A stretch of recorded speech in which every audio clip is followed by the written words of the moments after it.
Halo, teman-teman semua, kembali bertemu dengan saya John Salim.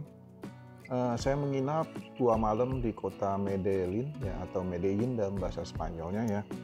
Dan pagi ini saya 20 November 2024 saya meninggalkan kota Medellin menuju kota Cali, rencananya ke kota Cali. Tapi makan siang saya akan berhenti di kota Tulua karena di sana akan berjumpa dengan seorang diaspora dari Indonesia ya, atau orang Indonesia yang bekerja di Kolombia di kota Tulua, uh, Sis Evi ya, Sis Evi dari Jakarta ya kalau nggak salah. Jadi beliau sudah nunggu saya, dia mengundang saya untuk bermalam di rumahnya. Kebetulan nanti di vlog selanjutnya saya akan cerita tentang Sis Evi. Oke, kembali lagi. Kemarin saya nginep 2 malam di sini. Saya ikut city tour ya tentang kota Medellin ya. Jadi kota Medellin itu banyak motor kayak di Indonesia ya, daerah tropis juga, dekat Ekuador, tapi mereka di atas pegunungan, jalan berkelok-kelok. Nah ini kita lihat banyak motor kecil ya, bebek, motor laki ya, 150 cc ya. Jalannya oke, mulus ya, tidak terlalu padat karena kota Medellin adalah kota terbesar kedua di Kolombia setelah Bogota. Dan ibu kota departemen ada di Antioquia, terletak di lembah Abura, wilayah pegunungan Andes di Amerika Selatan. Jadi saya lagi searching di Wikipedia ya, ini sourcingnya. Jadi menurut statistik di sini ada populasinya sekitar 2,5 juta menurut sensus 2020 ya. Salah satu kota metropolitan lah, dan Medellin ini kan sangat terkenal sekali di dunia karena film-film yang banyak beredar yang kita tonton ya di mana-mana tentang seorang penjahat kelas kakap ya, yang saya tidak akan sebutkan namanya di sini karena semua orang sudah tahu ya betapa mengerikannya ketika orang ini menguasai jalur perdagangan obat-obat terlarang di sini ya. Jadi back to 80 lah, 90-an, 80-an, akhir 90. Saya sempat mau berpikiran mau ke makamnya, cuman ya setelah saya ikut city tour itu akhirnya saya berubah pikiran karena banyak sekali korban yang dibunuh sama orang ini, dan mereka bahkan orang kota-kota di Medellin itu tidak mau menyebut namanya karena mereka merasa seperti aib gitu. Jadi saya untuk menghormati korban-korban yang telah dilenyapkan ya, jadi saya tidak mau menyebut namanya di sini. Kita kembali ke perjalanan saya. Jadi jalannya mulus di Kolombia, saya menuju Tulua de Cali, habis itu saya akan menuju ke Ekuador. Mungkin 2 hari lagi, 3 hari lagi sampai ya. Dan kondisi motor saya, rantainya sedikit bermasalah karena mungkin harus ganti rantai dan gearset karena sudah mulai runcing ya. Dan salah satu perbedaan Indonesia dengan Kolombia tuh truknya gede-gede, sepertinya mereka memakai truk asal Amerika ya. Kalian bisa lihat nih, truknya gede-gede. Dan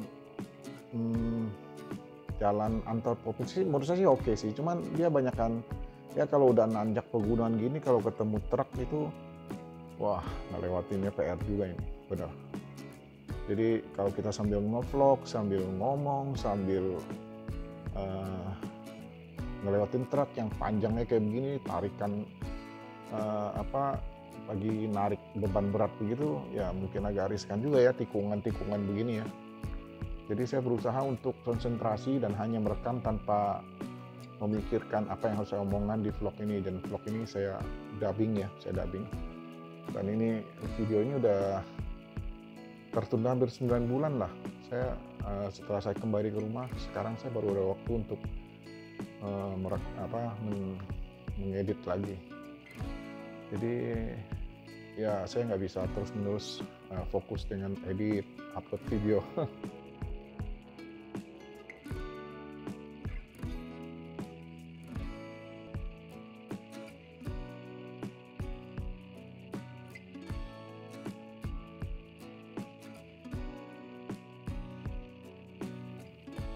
Oh ya, sewaktu saya belum sampai ke kota Tulua, ini mungkin beberapa jam lagi saya sampai ke kota Tulua, kan motor saya bermasalah tuh, nggak bisa belok karena ada baut yang nyangkut di komstir. Baut bodi ternyata jatuh di komstir. Nggak bisa belok saya, nggak bisa. Jadi lurus saya motornya, saya mau belok ke pom bensin nggak bisa. Akhirnya saya putuskan untuk eh, mencari bengkel, jadi bantu oleh suaminya Sis Evi waktu itu. Jadi kita cari, ternyata Suzuki kuat sekali ya di kota-kota kecil mereka pun ada gitu loh, ada dealer Suzuki. Jadi akhirnya saya masuk ke Suzuki, saya ganti, dibenerin lah intinya, dibenerin. Dan karena sudah dibenerin, akhirnya saya bermalam di kota Tulua itu. Saya tidak melanjutkan ke Kali, sekitar 80 km lagi karena sudah sore ya. Nah, dari suaminya saya dengar sekitar perbatasan ini, kita anggaplah perbatasan Ekuador Kolombia ini, ternyata masih ada pemberontak ya. Pemberontak itu di dalam hutan, dan mereka yang ya melindungi segala macam aktivitas-aktivitas yang ilegal ya. Jadi saya pun baru tahu bahwa di Kolombia itu ternyata di dalam, kalau kita masuk ke dalam jalan-jalan kecil dalam hutan itu masih banyak pemberontak. Dan kalau di jalan raya biasa tidak ada roadblock ya, kayak begini biasa saja gitu. Dan orang-orang juga kalau agak saya ada ketemu satu pom bensin, mereka ajak ngobrol juga biasa saja gitu. Jadi kalau kita tidak diceritain sama orang yang tinggal di daerah sini, kita nggak tahu ya ada begituan ya. Karena ini mungkin agak jauh dari sudah mendekati kota negara Ekuador, negara lain gitu. Jadi kiri kanan hutannya mirip-mirip di Indonesia. Cuman setelah makin mendekati negara Ekuador, makin banyak lembah-lembah yang view yang sangat bagus, pemandangannya view-nya bagus, lembah-lembah, bukit-bukit gitu.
Bahwa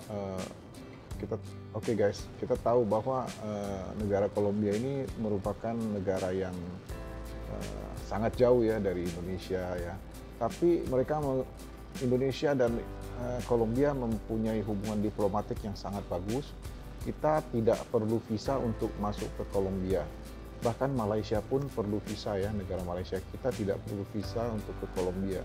Sangat berterima kasih untuk KBRI di Kolombia yang telah dengan bersusah payah dan menggolkan paspor Indonesia untuk free enter to Kolombia selama 90 hari tanpa visa. Sebab kalau harus minta visa lagi ya ribet ya, kita harus nunggu beberapa hari paling nggak ya, nyiapin dokumen segala, fotokopi segala. Apresiasi ya ke KBRI Kolombia yang telah mantap lah pokoknya. Kalau saya masuk satu negara tanpa visa rasanya bangga sekali, paspor kita merasa dihargai gitu loh. Jadi teman-teman yang ada di luar negeri, kita kalau ke negara orang ya kita behave-nya harus bagus lah, kita membawa nama bangsa ya, kita membawa paspor Indonesia ya, kita jangan memalukan bahwa kita itu tidak melakukan hal yang tidak baik gitu loh. Jadi kita harus menjaga kesopanan dan mengikuti norma-norma internasional ketika kita traveling, apalagi yang non visa ya, berarti kita sudah diterima, welcome gitu loh, tanpa harus minta-minta izin gitu loh. Jadi kita harus jaga sikap kita, di mana langit pijak di situ lah, bumi dipijak di situ langit dijunjung ya, betul nggak? Jadi untuk perjalanan dari Tulua ya begini saja, hanya view gunung-gunung dan banyak truk ya seperti yang Anda lihat. Saya tidak banyak stop karena rencana saya itu ke Kali dan full day riding. Jadi akhirnya saya ya yang saya ceritain di tengah tadi, saya berhenti di Tulua, akhirnya kota Tulua.